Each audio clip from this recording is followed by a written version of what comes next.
What is going on, guys? Now, man, I anticipate that today's stream is going to take roughly about 20 minutes. I'm going to cover up on 3 different articles. Now, up until now, I've been doing isolated articles and they fit together and I cross-reference them, but I haven't really found a way to meld them all together and create a whole picture yet. But I wrote an article on Thursday. It took me about 5 hours, but I pulled all the research, all the bits and pieces together. And by God, when I release this, it is going to be unbelievable. It's one of the heaviest pieces of writing I've ever seen in my life. And I fucking wrote it. What up? All right. So, let's talk about universities today, right? And the whole Title IX thing with universities. Now, you might have been thinking, right? A lot of you may have been suspecting or even known, but not being able to really pin it, that the whole Title IX thing is just feminists using little sets of rules to come after men. Now, let me tell you, firstly, and a lot of you may not also know this, there was a particular quote uttered in 1930. 1930.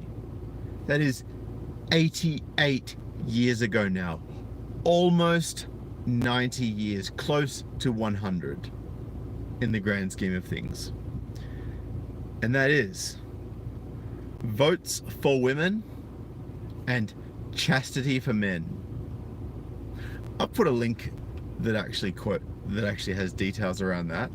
The suffragettes and sexual morality.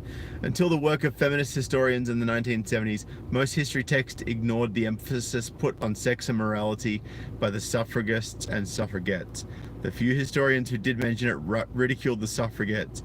For example, the suffragette slogan, "Votes for women and chastity as men," is seen as an amusing peculiarity by George Dangerfield in the 1930s.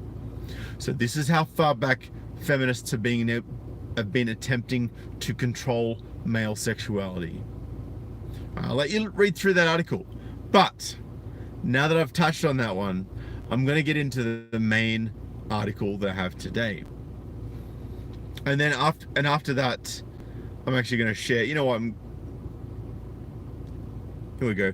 Male student, and I'm going to show you the result of what happens when feminists go too hard with the whole, oh, me too, oh, I want to be involved, oh, please pick me, you know, I want to talk to somebody, right? Male student accuses female student of sexual assault. She says he wanted revenge.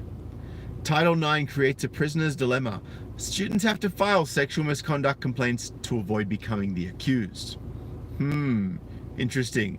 The University of Cincinnati suspended a female student for allegedly engaging in non-consensual sex with a male student who claimed he was too drunk at the time to approve the encounter. The fact that this case involves a male accuser, John Doe, and a female aggressor, Jane Roe, makes it unusual amongst Title IX complaints. Because usually Title IX complaints are women saying that, oh, I was drunk and a man had sex with me, so therefore he raped me. That's maybe not what all of the complaints would say, but that's the general gist of it, as far as I can tell. Title IX is the federal statute that forbids sex discrimination in schools. Sex discrimination? How exactly does sexual discrimination come into sexual assault claims? See, Title IX has basically gone, oh, well, it's to do with discriminating against people on the grounds of sex, and men discriminate against women by treating them as objects, so therefore that's our basis for using Title IX to claim that men sexually harass women and throw them out of university and control them, and control their sexuality. From 88 years ago, right? Here we go. But the female student's lawsuit against Cincinnati, which accuses the university of violating her due process rights, reveals something even odder. Roe had previously filed a sexual misconduct complaint against one of Doe's friends. Roe's lawsuit then suggests that Doe filed the complaint against Roe as a kind of revenge for getting his friend in trouble. I have an alternative theory, but I'll save that for next. On information and belief, John Doe was motivated to file a complaint, Title IX complaint that is, in retaliation for a prior Title IX complaint Jane Roe had filed against his friend, according to the suit. Roe also contends that it was ridiculous to find her guilty of non-consensual sex because of Doe's drunkenness, but not find Doe guilty too. Roe was also drunk at the time, so under the rules, she was just as able to consent to sex as he was. While this might seem like a paradox, how can two young people rape each other? It would actually be a straightforward application of affirmative consent, which requires all participants in a sexual encounter to proactively obtain freely given and unambiguous consent before proceeding. The encounter between Roe and Doe took place on September 30th, 2017. They went to a party together and then returned to Doe's residence after Doe said he was feeling drunk. They went to his bedroom where Roe fell asleep. Doe eventually crawled into bed and initiated sexual contact with her. This is what's claimed. After allowing him to touch her, Roe asked if there was anything else you want to do. He said no, and they went to sleep. Keep in mind that this is Jane Roe's account, and she is the accused. On October 2nd, Doe went to the school's Title IX office and filed a complaint alleging that Roe had engaged in sexual activity with him while he was too drunk to give consent. Now, universities have been putting out this propaganda that if someone's been drinking, then they cannot consent. Right? But what's happened? The feminists at the universities put this rule out there so that they could attack men for having sex with women who changed their mind or were a little bit drunk and later regretted it. But it's backfiring on them now because they have to apply it to both sexes. So this is an example of it backfiring on them. Here we go. That same day, Title IX coordinator Carla Phillips informed Roe that she was under investigation since neither party disputed that sexual activity had occurred. The only relevant matter was whether Doe had been able to give consent. At a hearing, the university determined that he had been intoxicated and that it thus had no choice but to suspend Jane Roe until his graduation. Roe filed an appeal and was denied. According to the Cincinnati Enquirer, Roe said that she was being punished for engaging in the same sexual freedoms that men on the campus enjoy. It might be more accurate to say that she's being held to the same standard. A standard that is, for many reasons, horrible. Oh, so you mean that the same standard she's being held to, that men are being held to all the time, is horrible? So are you saying that the standard men have been held to since this nonsense basically started is unreasonable and horrible? Who would have thought, huh? Roe's theory that Doe's complaint was a form of revenge is interesting, and it could be true. Perhaps the whole thing was a setup. He lured her to his bedroom, feigned drunkenness, and initiated sexual contact, fully intending to run to the Title IX office the next day. No one wounds me with impunity style. Here's an alternative theory, also very plausible. Doe woke up, realized that both engaged in sexual activity while both of them were drunk, and feared that she would file a complaint against him, as she had done to his friend. Panic-stricken, he felt he had no choice but to beat her to the punch. Indeed, if you suspect you are going to become the subject of a Title IX investigation, the optimal strategy may very well be to file the first complaint. Much the same way that if you are going to be initiating a divorce, then you should probably lodge a complaint against your spouse for domestic violence. That would give you an advantageous position, wouldn't it? Something to think about. Title IX administrators often appear biased in favor of the initial complainant and presume the other party is the wrongdoer.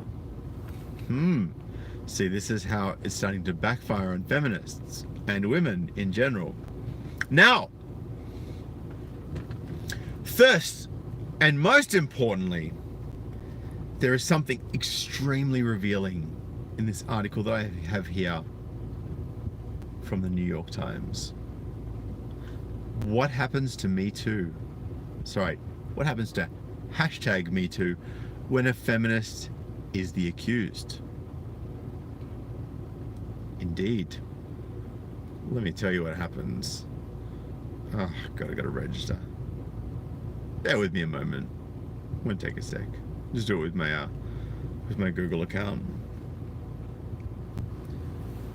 So yeah, this particular article is actually a little while old. Now with this article, and looks like I've run out of free views, but you guys can check it out in the link below. In the article, it talks about a guy that was basically taken under the wing of a feminist professor. Now this particular feminist professor claimed to be a lesbian, but was also sexually harassing him all the way through his education. The concerning part about this, at least for me, is that at one point they mentioned something in there that's quite critical. And it looks like I'm going to be able to share it with you guys. Bear with me just a moment. This is the beauty of live streams. If you have a goof, you just gotta roll with it. By the way, Peppermint Cat's ass, what a boss. I appreciate you, brother. Always donating in the streams. He says, we can fix women if we revive our pimp hand. Sadly, I feel like that's actually the point that things are getting to. Like, it's getting kind of nuts. Here we go.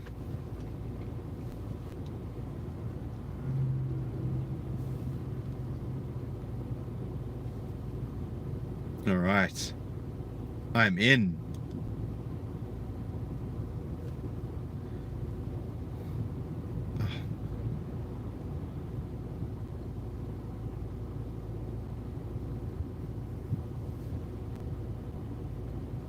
All right, let's try that again. Okay, guys, thank you so much for sticking with me. I have it up here now. What happens to #MeToo when a feminist is the accused? And this is the person making the accusation against the feminist. Nimrod Reitman accused his former NYU graduate school advisor, Avital Ranal, of sexually harassing him, but the university found her responsible. But some leading, surprise, surprise, feminist scholars have supported her in ways that echo the defenses of male harassers. Wouldn't you know it? It goes both ways, huh? This case seems like a familiar story turned on its head. Avital Ranal, a world-renowned female professor of German and comparative literature at New York University, aka an arts professor, was found responsible for sexually harassing a male former graduate student, Nimrod Reitman. An 11-month Title IX investigation found Professor Ronald, described by a colleague as one of the very few philosopher stars of this world. And we all know how cancerous philosophy is in university these days when it comes to SJW bullshit rhetoric and toxic feminist propaganda. So just from that alone, none of this surprises me. Responsible for sexual harassment, both physical and verbal, to the extent that her behavior was sufficiently pervasive to alter the terms and conditions of Mr. Reitman's learning environment. NYC Korean, where have you been, bro? I missed you. I want to hear all about what you've been up to. Good to see you. The university has suspended Professor Ronald for the coming academic year. In the Title IX final report, excerpts of which were obtained by the New York Times, Mr. Reitman said that she had sexually harassed him for 3 years and shared dozens of emails in which she referred to him as, and I quote, "my most adored one, sweet cuddly baby, cock spaniel, and my astounding and beautiful Nimrod." Coming in the middle of the #MeToo movement's reckoning over sexual misconduct, it raised a challenge for feminists. Indeed it did. How to respond when one of their own behaved badly. And the response has roiled a corner of academia. Oh, someone stuck a stick in the hornet's nest.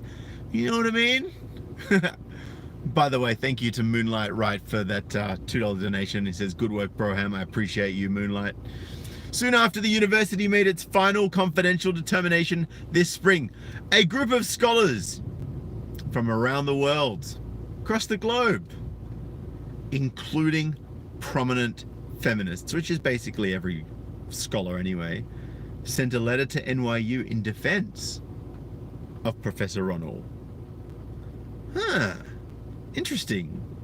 Judith Butler, the author of the book Gender Trouble, surprise, surprise, and one of the most influential feminist scholars today, was first on the list. Of course she was. With a book like Gender Trouble, why am I not fucking surprised? Although we have no access to the confidential dossier, we have all worked for many years in close proximity to Professor Ronald. The professors wrote in a draft letter posted on a philosophy blog in June. We have all seen her relationship with students, and some of us know the individual who has waged this malicious campaign against her. Right, because it's always malicious when it's against a feminist, but when a feminist is waging a malicious campaign against somebody else, they're totally misogynist because they must have done something to invoke it, right? Although we have no access to the confidential dossier. Fucking repeating my own shit. Critics saw the letter with its focus on the potential damage to Professor Ronald's reputation and the force of her personality as echoing past defenses of powerful men. We testified to the grace, the keen wit, and the intellectual commitment of Professor Ronald, and ask that she be accorded the dignity rightly deserved by someone of her international standing and reputation, the professors wrote. Mr. Reitman, who is now 34 and a visiting fellow at Harvard, said that Professor Ronald kissed him and touched him repeatedly, slept in his bed with him, required him, not requested, required him to lie in her bed, held his hand, texted, emailed, and called him constantly, and refused to work with him if he did not reciprocate. Sounds like an abuse of power to me. You know that same abuse of power that feminists always claim that men use against them? Sounds a little hypocritical to me. Watch this space on the hypocrite word. I got something for you. Mr. Reitman is gay and is now married to a man. Professor Ronald is a lesbian. Interesting. Professor Ronald, 66, denied any harassment. Our communications, which Reitman now claims constituted sexual harassment, were between two adults, a gay man and a queer woman, who share an Israeli heritage as well as a penchant for florid and campy communications arising from our common academic backgrounds and sensibilities, she wrote in a statement to the New York Times. These communications were repeatedly invited, responded to, and encouraged by him over a period of 3 years, she claims. 2 years after graduating from NYU, with a PhD, no less, Mr. Reitman filed a Title IX complaint against his former advisor, alleging sexual harassment, sexual assault, stalking, and retaliation. In May, the university found Professor Ronald responsible for sexual harassment and cleared her of the other allegations. Mr. Reitman's lawyer, Donald Kravitz, said he and his client have drafted a lawsuit against NYU and Professor Ronald and are now considering their options.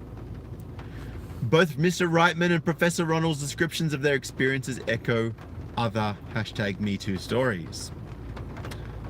In Mr. Reitman's recollection, he was afraid of his professor and the power she wielded over him, and often went along with behavior that left him feeling violated. Does sound a lot like Me Too allegations, right? You know, like Weinstein type allegations? Except this time I actually believe something did happen. I'm not saying that Weinstein didn't bang these chicks.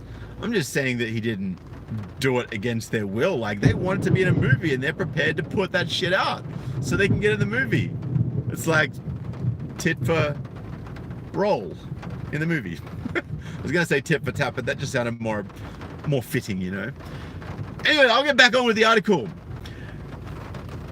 Professor Ronald said that Mr. Reitman desperately sought her attention and guidance in interviews she submitted to the Title IX office at NYU, which the New York Times obtained. Here we go. Lawrence Buckman, is one of the comments from the New York Times. It says, as a gay man proximate in age to Professor Ronald's age, I don't know a single gay man, lesbian or transgendered queer who thinks it is fun or campy to hop into bed with others who don't share their orientation to cuddle. We don't bombard each other with texts and emails proclaiming admiration and adoration.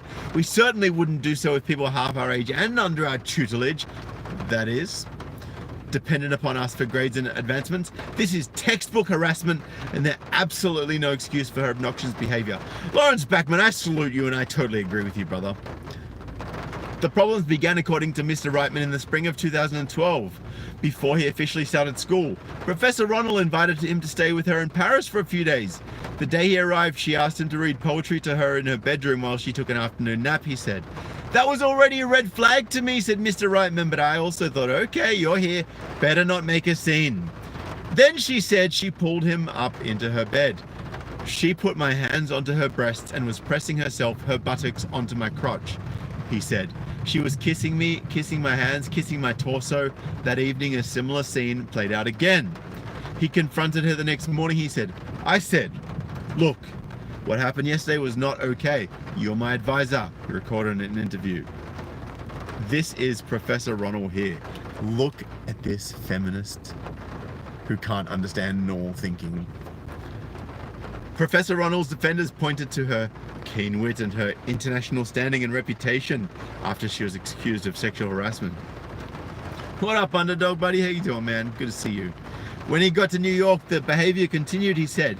When after Hurricane Sandy in October 2012, Professor Ronald showed up at his apartment because her power had gone out. He said that despite his objections, she convinced him that they could both sleep in his bed together. Once there, she groped him and kissed him each night for nearly a week, he said.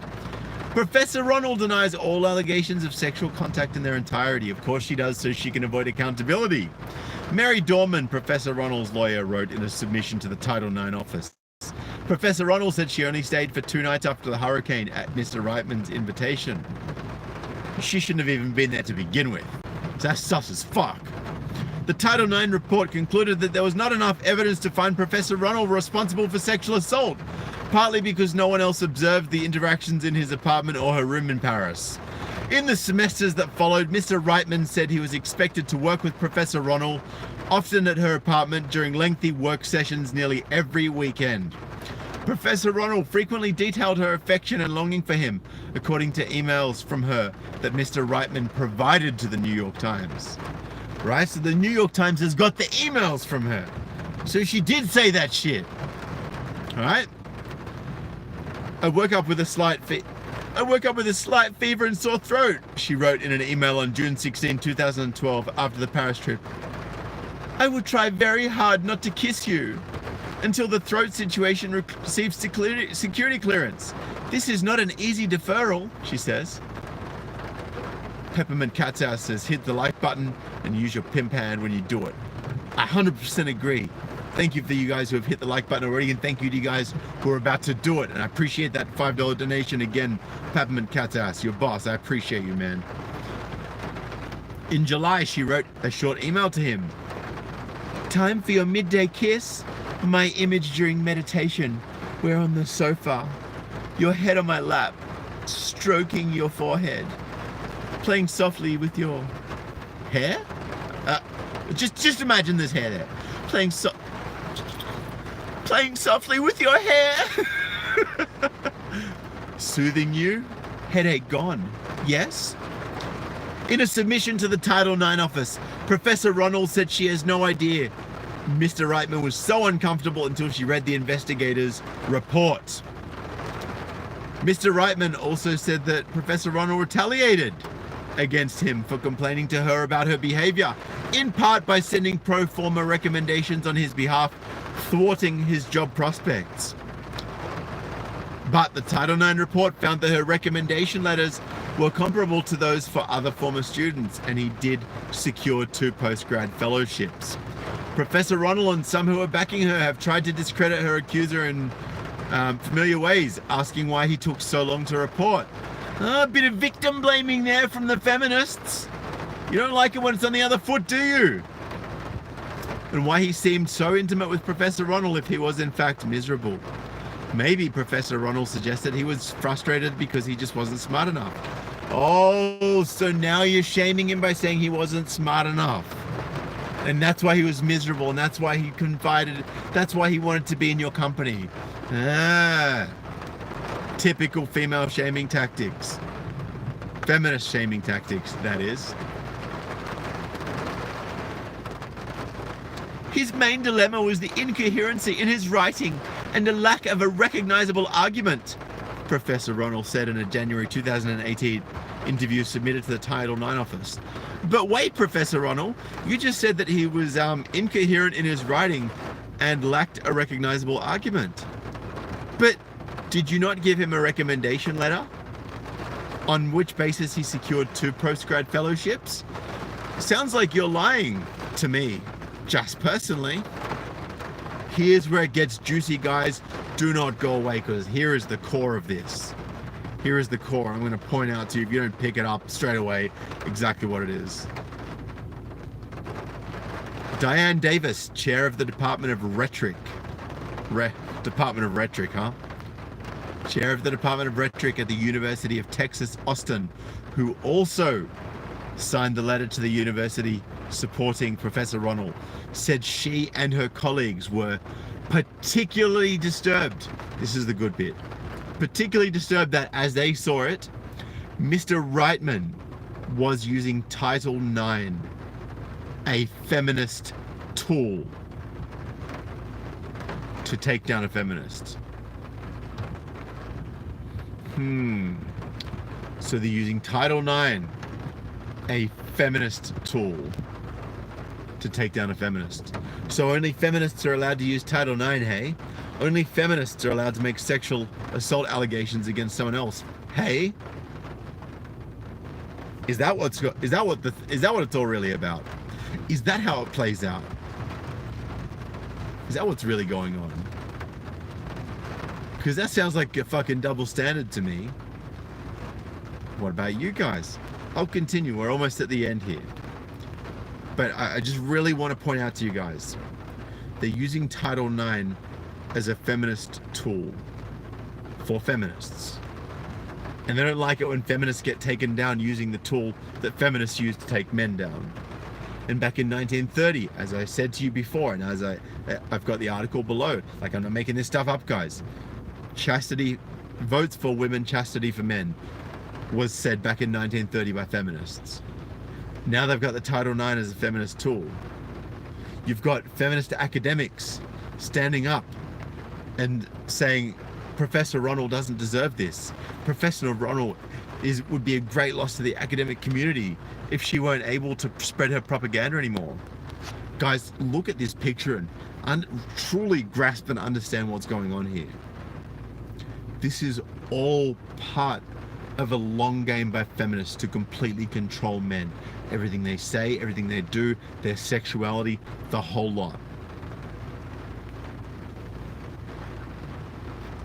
I am, of course, very supportive of what Title IX and the #MeToo movement are trying to do, or their efforts to confront and to prevent abuses, for which they also seek some sort of justice, Professor Davis wrote in an email. But it's for that very reason it's so disappointing when this incredible energy for justice is twisted and turned against itself, which is what many of us believe is happening in this case.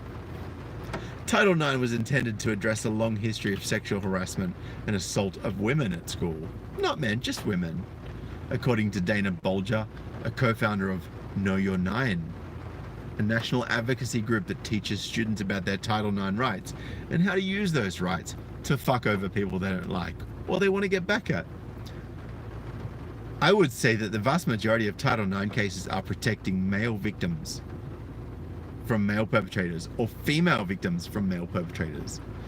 So basically they're saying, well, Title IX is to protect people against males. That's exactly what they're saying, Ms. Bolger said. No, Ms. Bolger. In addition to the suspension, which the university never publicly announced, NYU is investigating further claims of retaliation related to the professor's letter.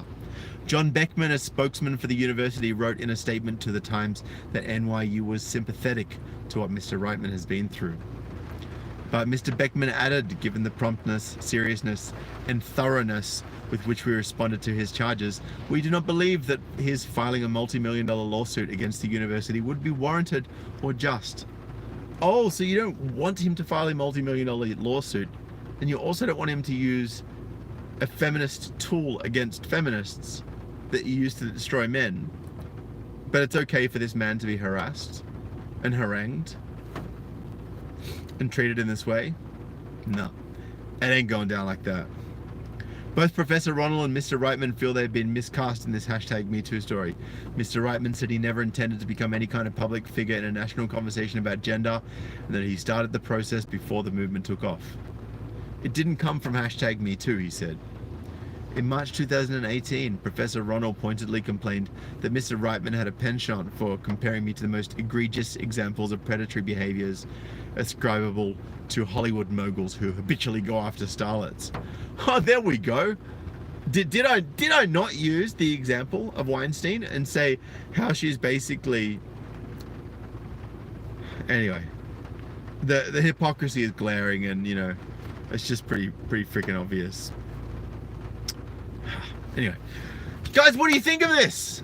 I would be really keen to get your comments below, and I just wanted to say a massive thank you to Zero Tolerance for that $10 donation. Says my man from Sydney, love your work. I appreciate that, Zero Tolerance. Love your work too, man. And Brizzy boy, guys, like there's so many of you in the box here. Like I wish I could say hello to all of you, but I spent half my video saying hello to you all. But just know that I see every one of you pop up. I see you guys, the OGs that have been here since day one. MGTOW Warrior, Aussie Drama, to name but a few. Right? John Kevin. So, you know, honestly, I would love to acknowledge all you guys, but like I said, there's just too many. But I do see you, I do appreciate you, and I do respond to your emails in as much of a timely manner as I can when you do send them to me. So again, thank you everyone.